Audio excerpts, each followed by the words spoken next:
تو ہمارے نبی کی خوراک امیروں، ابھی آپ کے سوال میں مزید لیتا ہوں، صبر کریں. تو ہمارے نبی کی خوراک تو بھائی امیروں والی خوراک تھی، سمجھ رہے ہو؟ تو اب غریب کیا کر رہا ہے جو ریوڑ چڑھا رہا ہے بکریوں کا؟ ہاں، چوتھی شرط یاد آ گئی کہ آپ صلی اللہ علیہ وسلم نے سب سے زیادہ جو دودھ پیا ہے وہ اونٹنی کا اور بکری کا پیا ہے. ہمارے ہاں جو سب سے زیادہ پیا جاتا ہے گائے کا بھی نہیں بلکہ بھینس کا. سبحان اللہ. تو بنو گے کیا؟ بھینس بنو گے پھر. کیا بنو گے پھر بھائی؟ جو جانور ہے تو وہی بن جاؤ گے. تو پھر بھی نہ پینے سے بہتر ہے وہی پی لو، لیکن فوکس زیادہ بکری اور اونٹنی. اونٹنی کے دودھ تو زیرو فیٹ ہوتا ہے، اس میں ہے ہی نہیں فیٹ اس میں. تو یہ 4 شرطوں کے ساتھ دودھ پیا جائے تو پھر وہ دودھ ہے. ہم جو پی رہے ہیں وہ نہیں. تو یہ 4 شرطوں کے ساتھ امیر پیتا ہے یا غریب پیتا ہے؟ غریب. امیر کیسے پیتا ہے؟ آئیے ہم اس کی طرف آتے ہیں. امیر اول تو کھلا دودھ اب پینا ہی چھوڑ دیا امیر نے، وہ ڈبے کا دودھ پیے گا، پیکنگ کا. اس پہ لکھا ہوا ہوگا اتنا زنک، اتنا فلانا زنک ونک پتہ نہیں ہوتا ہے نہیں ہوتا، دودھ میں بال اتنا ہے. وہ لکھنے پر گورنمنٹ کی طرف سے کوئی پابندی نہیں. یہ بیچارہ ایمان لے آتا ہے کہ لکھا ہوا ہے تو ہوگا بھی. ایک دفعہ یہ جو جہازوں میں یہ ملتے ہیں نا پیکنگ کے جوس، فریش ملک پیکنگ کا ہوتا ہے، تو فریش ملک کہہ رہا ہوں، فریش جوس، اس میں لکھا ہوتا ہے وائٹامن سی اور فلانا ڈمکانا. میں جب بھی پیتا تھا میرا گلا بیٹھتا تھا. میں پیکنگ کی کوئی بھی چیز کھاؤں نا میرا گلا اور پیٹ بتا دیتا ہے کہ کوئی الٹی چیز کھائیے. میرا گلا اور پیٹ بہت سینسیٹیو ہے، تو اللہ نے اس لیے رکھا تھا تاکہ میں لوگوں کو بتا سکوں. خود ہی میرا گلا لیب ہے جو بتا دیتا ہے کہ یہ غلط چیز پیٹ میں گئی ہے. میں نے بڑی بڑی بہترین کمپنیوں کے پیکنگ کے جوس پی کے دیکھے ہیں، نہ کہیں نہ کہیں جا کے اندر بتاتے ہیں کہ غلط چیز گئی ہے. آپ جوس پینا ہے، اول تو جوس پیو نہیں، پھل کھاؤ. پینا ہے تو بھائی خود نکالو جوس پیو، وہ ہے خالص. اس کے علاوہ بکواس ہے جو بول رہے خالص. اس میں کچھ کیمیکل ڈالے جاتے ہیں اس کو محفوظ کرنے کے لیے، وہ کیمیکل نقصان دہ ہوتے ہیں. ڈاکٹر لوگ کہتے ہیں اتنے تھوڑے ڈالے جاتے ہیں نقصان نہیں ہو رہے. ہوتا ہے بھائی، چلو ایک دفعہ پیتا ہے تو لوگ پیتے بھی تو ڈیلی ہے نا، پھر وہ نقصان دیتے ہیں. تو اس لیے یہ جوس موس سب ٹوپی ڈرامہ ہے. پیکنگ کی جو بھی چیز بڑے بڑے ریلائبل ڈاکٹروں سے میں نے سنا ہے کہ جس چیز کا ٹی وی میں ایڈ آ رہا ہے، انٹرنیٹ پہ ایڈ آ رہا ہے کہ یہ کھاؤ، وہ کبھی بھی مت کھاؤ. صحیح ہے نا؟ ہاں، ایسی چیز کا ایڈ آ رہا ہے کہ وہ کھاؤ ریڈی والے سے خرید کے، تو وہ کھا لو آپ. اچھا، ایک منجن اور بھی بک رہا ہے. ڈاکٹر لوگ کیا کر رہے ہیں، کسی چیز کے بڑے فضائل. اب مثال کے طور پر ایک چیز بڑی مارکیٹ میں چل رہی ہے، میں جب ان چیز کی تحقیق کرتا ہوں اس کی ڈیپ میں جاتا ہوں. میں ایک چیز آج کل بڑی چلی ہے، کافی میں آپ ناریل کا تیل ملا کے پیے. بلڈ پروف کافی ہے، اس سے کیا ہوگا، آپ کے دماغوں کی جو ہے ٹھن ہو جائے گا، اور وہ ناریل کا تیل ٹھیاؤں جا کے یوں کر دے گا. اس کے بعد پھر یہ اگر آپ کو چاہیے ناریل کا تیل تو میرے پاس یہ ناریل کا تیل دستیاب ہے. سارے فراڈی نہیں ہوتے اس میں، اچھے لوگ بھی ہوتے ہیں کہ چلو آپ نے فضائل سنائے اور اس کے بعد اپنی پروڈکٹ بیچے، جائز ہے یہ، لیکن فضائل تو صحیح سناؤ نا، فضائل تو صحیح سناؤ. یہ کیا ریسرچ سے یہ سب ثابت بھی ہے یا نہیں ہے؟ ہم جب بڑے بڑے ڈاکٹروں سے رابطہ ہوا، انہوں نے کہا ٹوپی ڈرامہ ہے بھائی. کافی میں آپ ذائقے کے لیے آپ ناریل کا یا کوئی بھی تیل ملا کے پی لیں، ثواب ملے گا آپ کو، ذائقہ اچھا آ گیا. اتنے جو فضائل ہے نا، دماغ کی یہ والی رگ پہ جا کے یوں کر یاداشت بہتر ہوگا، ایسا کچھ بھی نہیں ہے. سمجھتے ہو کہ نہیں سمجھتے؟ تو ناریل کے تیل کے جو اپنے فائدے ہیں وہ تو ویسے ہی مل جائیں گے آپ کو. تو یہ کافی اور اس کا ملاپ کا کوئی بہت بڑی کوئی راکٹ سائنس نہیں ہے. لیکن آپ دیکھو ڈاکٹر پھینکے جا رہے ہیں. ہمارے یہاں لوگ کیا کر رہے ہیں، نیچے کمنٹس ویل ڈن. جب آپ بڑے ڈاکٹروں سے رابطہ کرو گے امریکہ میں، جاپان میں، ان لوگوں سے، اب کیونکہ ہماری تو اتنی پی آر بن گئی ہے، تو وہ کہتے ہیں بھائی یہ منجن بک رہا ہے، یہ کسی کو اپنی پروڈکٹ بیچنی تھی گورے کو، اس نے یہ منجن چلا کے وہ تو مر گیا، اب اس کی پروڈکٹ مارکیٹ میں کیا کر رہی ہے، اب وہ دیسی ڈاکٹر جو ہے نا وہ منجن بیچ رہے ہیں. تو یہ یوٹیوب پہ فوراً بھروسہ نہ، اچھی باتیں بھی ہوتی ہیں یوٹیوب پہ، بعض ڈاکٹر بڑے ریلائبل ہیں، وہ بہت صحیح بات کر رہے ہوتے ہیں اور اپنی پروڈکٹ بھی بیچ رہے ہوتے ہیں، تو کوئی بات نہیں، آپ صحیح بات کر کے اگر پروڈکٹ بیچ دیں تو کوئی اعتراض. بھائی انہوں نے بتایا زیتون کے اتنے فائدے ہیں تو خالص زیتون ہمارے یہاں سے ملے گا، تو اس میں کوئی حرج نہیں ہے کہ آپ اپنا بزنس بھی کرو اور لوگوں کو صحیح بات بتاؤ. لیکن میجورٹی اس میں 2 نمبر ہی کر رہی ہے. وہ بزنس کے حوالے سے، بزنس اپنا مقصد ہوتا ہے، اس میں غلط ریسرچ ہوتی ہے، ان کو خود ریسرچ کا پتہ نہیں ہوتا.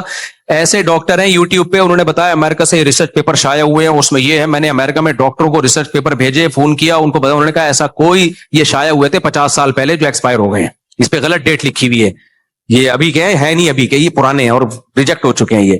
تو اس لیے یوٹیوب پہ آپ 100% بھروسہ نہ کریں، وہاں سے معلومات لیں، لیکن معلومات لینے کے بعد ریلائبل ڈاکٹروں سے رابطہ کریں کہ یہ معلومات درست بھی ہیں یا نہیں ہے. تو میں جلدی سے بات کو سمیٹوں، ان کی بات کو ختم کروں، یہ بہت لمبا جواب دے دیا میں نے.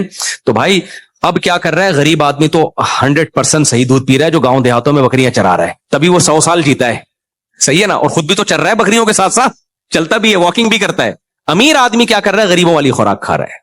وہ پیکنگ کا دودھ لے گا اور اس کے زبردست اشتہارات، اور پھر یوں سفید چمکتا ہوا اور اس کو دکھایا جائے گا یہ پیا اور یہ ڈولے بن گئے. کچھ بھی نہیں بن رہا میرے بھائی. یہ سارے قبرستان جو اتنی اسپیڈ کے ساتھ بھر رہے ہیں نا, یہ ڈبے پہ سیٹ ہوئے ہوئے لوگ ہیں, یہ دیسی پہ سیٹ ہوئے ہوئے لوگ وہ لوگ نہیں ہے. تو ہمارے نبی نے, اچھا کارب بھی انسان کے, اناج بھی ضروری ہے. بعض ڈاکٹروں نے تو غلے کو, اناج کو نکال ہی دیا کہ بس پروٹین لو پروٹین لو. غلط ہے بھائی. پیغمبروں نے, تمام پیغمبروں نے روٹی کھائی ہے, اناج کھایا ہے. اس کے بغیر گزارا نہیں ہے انسان کا. انسان اپنی باڈی سے تھوڑی لڑ سکتا ہے, نیچر سے تھوڑی لڑ سکتا ہے, لیکن ہمارے نبی نے وہ اناج کھایا ہے جس میں کارب سب سے کم ہے, وہ ہے جو. کیا کھایا ہے؟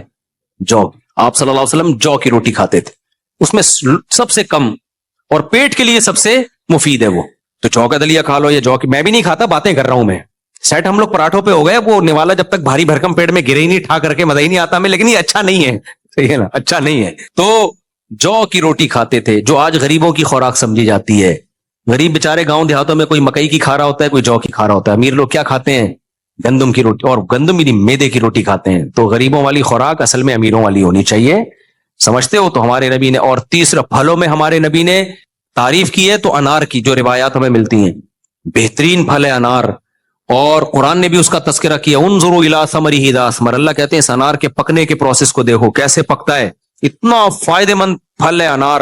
اس کا بھی جوس نکال کے پی لیتے ہیں, چلو نہ پینے سے بہتر ہے, لیکن بھائی انار کھایا کرو, بہت خاندانی چیز ہے. اور کھجور کھایا ہمارے نبی نے, اور کھجور بھی آپ نے خوراک کی جگہ استعمال کی ہے. آپ ذرا چند دن دھوپ میں آپ کھجور سے پیٹ بھرو, پیٹ خراب ہو جائے گا آپ کا, گرمی ہو جائے گی, لیکن یوز ٹو, آہستہ آہستہ کیا کرو, عادت ڈالو. کھجور ایسی خاندانی چیز ہے بھائی, اتنے فائدے ہیں اس کے, اتنے فائدے ہیں. پریگننسی میں کھجور کہتے ہیں, رپورٹ ہے کہ اتنا چھوٹا اور اتنے وائٹامنز اور منرلز کسی پھل میں, اتنے سے پھل میں نہیں ہے جتنے اکیلے اللہ نے کھجور میں رکھے. کھاتے ہیں لوگ کھجور, کیسے کھاتے ہیں؟ افطاری میں 2 کھجور یوں نہیں, ڈائریکٹ پکوڑے پہ آ گئے. وہ تلا ہوا پکوڑا, اس کھجور سے جو تھوڑا سا فائدہ ہوا تھا اس کا بھی بیڑا غرق. اور اس کے بعد کافی پی کے جو منرلز کچھ حاصل ہوا, آئرن وائرن کے, تو کافی ویسے ہی بیڑا غرق کر دیتی ہے. چائے کافی آئرن کو ٹھکانے لگنے ہی نہیں دیتے, بس سارا باڈی, تبھی تو آئرن ڈیفیشنسی چل رہی ہے بھائی. تو کافی اتنا پی رہا ہے اور پی رہا, تو یہ ڈیفیشنسی ہی چلے گی. پھر وہ جو پیشاب لا رہی ہے دبا کے, وہ الگ, پانی کے جسم میں کمی, بڑے مسائل ہیں. میں ڈاکٹر نہیں ہوں, میں یہ ٹاپک لے کے بیٹھوں. تو ہمارے نبی صلی اللہ علیہ وسلم کی خوراکیں بڑی خاندانی تھی. اور جو آپ صلی اللہ علیہ وسلم اکثر بھوک سے رہا کرتے تھے, تو آپ ڈاکٹروں سے پوچھو, آج تو بھوک کے فضائل ڈاکٹر بیان کر رہے ہیں. ہاں اتنا ضرور ہے کہ اتنا زیادہ آگے نہ جاؤ جتنا نبی صلی اللہ علیہ وسلم نے کم خوراک کھائی ہے, کیونکہ ہمارے نبی کی نیچرلی بہت اچھی صحت تھی, آپ کو بہت زیادہ خوراک کی ضرورت بھی نہیں تھی. تو اب لوگ ایسا نہ ہو کہ فاقے کرنا شروع کر دیں, بالکل ہی غائب ہو جائیں. 2 ٹائم کا کر لو خوراک, یا اگر 3 ٹائم ہی کھانا ہے تو 1 ٹائم کچھ ہلکا پھلکا, یعنی وہ سیلڈ وغیرہ سے پیٹ بھر لیا. ایکسرسائز کو فوکس کرو, اچھی خوراک, دودھ ہو گیا, انڈے ہو گئے, ہاف بوائل انڈے ہو گئے, دیسی انڈے اپنے خرچے پہ. مجھ سے لوگ مانگنے آ جاتے ہیں کہ اپنا مرغا ہمیں دے دو, مرغی ہمیں دے دو. اور شہد, ہاں خاندانی چیز ہے بھائی, شہد بہترین چیز ہے. شہد استعمال کر لیا آپ نے, یہ سب چیزیں کھاؤ, آپ فوراً غربت کا ہمارے پاس اتنے پیسے کہاں ہیں. جن چیزوں پہ آپ پیسہ خرچ کر رہے ہو نا, اگر پیسے نہ ہوتے تو ان پہ خرچ نہ ہوتا. پیسہ ہے, دماغ خراب ہوا ہے. تو اور یہ جو لوگ کہتے ہیں نا ہم تو اتنی اچھی خوراک کھا رہے ہیں صحت بنتی نہیں, بھائی آپ پھر کولڈ ڈرنک پیتے ہو, میٹھا. تو یہ ریسرچ سے, تحقیق سے ثابت ہو چکا ہے. کچھ تھیوریز ہوتی ہیں, نظریات ہوتے ہیں, وہ تحقیق سے ثابت نہیں ہوتے. اس خوراک میں یہ فائدہ, یہ نقصان, ڈاکٹر کہتے ہیں نظریہ ہے, یہ تھیوری ہے, ابھی ریسرچ نہیں ہے. 2 چیزوں پہ تو ریسرچ ہو چکی ہے. میٹھا زیادہ کھانا بیڑا غرق کرے گا صحت کا, یہ ریسرچ سے ثابت شدہ چیز ہے. اور دوسرا سگریٹ, یہ کینسر کرے گی. اور تیسرا میری اپنی ریسرچ ہے, ڈاکٹروں سے میں نے نہیں پوچھا, گٹکا منہ کا کینسر کرے گا. کیونکہ میں نے اپنے کئی دوستوں کو جو گٹکا کھاتے تھے مرتے ہوئے اپنے سامنے دیکھا ہے. آدھے منہ کٹ گئے ان کے, اور موت بھی یہ آسان موت نہیں ہوتی گٹکے والے کی, ترس کے تڑپ کے مرتا ہے وہ. اس لیے اپنی جانوں پہ رحم کرو, یہ چھوڑ دو گٹکے, دکانیں بند کراؤ, گورنمنٹ پہ دباؤ ڈالو, یہ بند کراؤ گٹکے کی دکانیں. اتنے خطرناک زہریلے کینسر ہوتے ہیں نا. منہ کا کینسر یار, زخم گھٹنے پہ ہو جائے, یہاں ہو جائے, برداشت کر. منہ میں زخم ہو گیا, نہ بات کر سکتا ہے اور نہ کھا سکتا ہے. بہت ہی دردناک موت ہوتی ہے گٹکے والے کی, اللہ حفاظت میں رہے گا. ہجامے سے متعلق جی جلدی سے پوچھ لے, مختصر, بس میں مختصر جواب دوں گا, اتنے لمبے جواب نہیں دوں گا میں.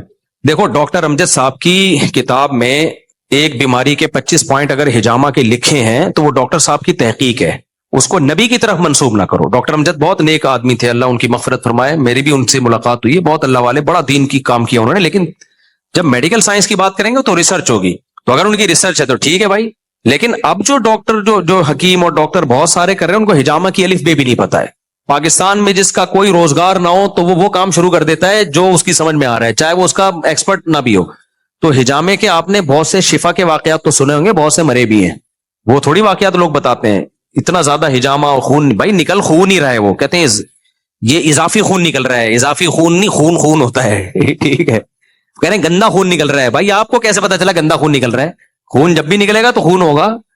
تو ہاں, نبی صلی اللہ علیہ وسلم مہینے میں ایک دفعہ ہجامہ کروایا کرتے تھے, اگر کوئی کروا لے ٹھیک ہے, لیکن ہر شخص کی حالت دوسرے سے مختلف ہوتی ہے, اور مہینے میں ایک دفعہ سے تو ہم بھی منع نہیں کر رہے, ایک دفعہ کروا لو آپ ہجامہ, اچھا فائدہ ہی ہوگا.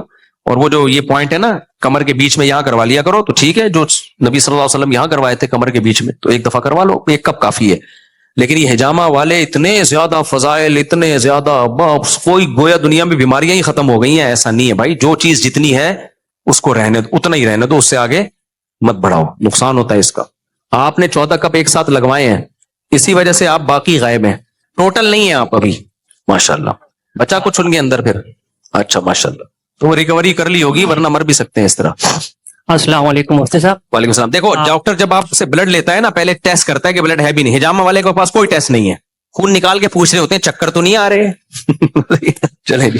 مفتی صاحب میرا تعلق گلگت بلتستان, کیٹو پہاڑ اور سیاچن گلیشیر کے دامن سے میرا تعلق ہے.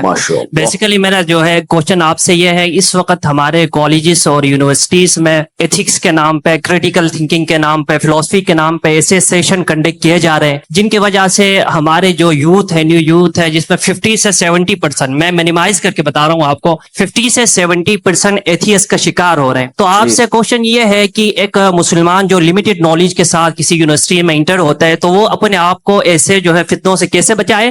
اور دوسری بات جو ہے, آئی ایم سوری ٹو سے مفتی صاحب, جو ہے علماء کرام کا اس میں جو ہے کردار کم نظر آ رہا ہے, اس کی وجہ کیا ہے؟ بہترین بات کی ہے میرے بھائی نے, ان کا خلاصہ میں اپنے الفاظ میں سناتا ہوں. یونیورسٹیوں میں ایتھیزم بہت بڑھ رہا ہے, ایتھیزم خدا کا انکار, اور علماء کا اس میں کیا کردار ہے. تو فی الحال ہمیں یہ کرنا چاہیے کہ ایتھیزم پہ نا یونیورسٹی کے لڑکوں کو کورسز کروانے چاہیے جدید طرز پہ, اور وہ کورسز پھر یونیورسٹی میں لانچ کرنے چاہیے ورکشاپ کے ذریعے. اور یہ ایتھیزم کے دعوے اتنے فضول ہوتے ہیں نا, ان کی دلیل اتنی کمزور ہوتی ہے کہ یہ ایک ہی چوکے چھکے میں ختم ہو جاتا ہے, کیونکہ خدا کے وجود کے دلائل سائنس سے ہی اتنے اسٹرانگلی ثابت ہیں. قرآن تو الگ ہے, سائنس سے ہی اتنے اسٹرانگلی ثابت ہیں کہ اس کو پیش کرنے والا خاندانی ہونا چاہیے. تو یہ آدھے گھنٹے کی مار ہے, یہ ہے نا. کسی بھی یونیورسٹی میں کسی ایسے اسکالر کا لیکچر ہو جائے, قیصر راجہ بھی بہت اس میں ماشاءاللہ خاندانی کام کر رہا ہے, تو ایسے آدمی کا لیکچر کروا دیں آپ یونیورسٹیوں میں, جو ایتھیزم پہ ان کی بھرپور تیاری ہو, اور یہ جو سائنس ہے, سائنسی علوم پہ بھی جو فزکس کی تھیوریز ہیں, سائنسدانوں کا بھی اس کو کچھ پتا ہو, تو اس اسٹائل میں آدھا پونا گھنٹہ بہت ہے. ہمارے جامعہ میں بھی ایسے اساتذہ ہیں الحمدللہ, کچھ یونیورسٹیوں سے آئے ہیں جن کو ہم نے عالم بنایا ہے, وہ بڑے خاندانی ہیں. تو کہیں بھی یونیورسٹی میں ایسا ہو رہا ہے تو یونیورسٹی کے جو پرنسپل ہے اس سے بات کریں. مجھ سے جو ہو سکے گا میں کروں گا جا کے, یا کسی ایسے قابل آدمی کو بھیج دوں گا جو ایک آدھے گھنٹے کی مار ہے, سمجھ رہے ہو, وہی بات لطیفہ یاد آ رہا ہے نا, 2 نفل کی مار والا.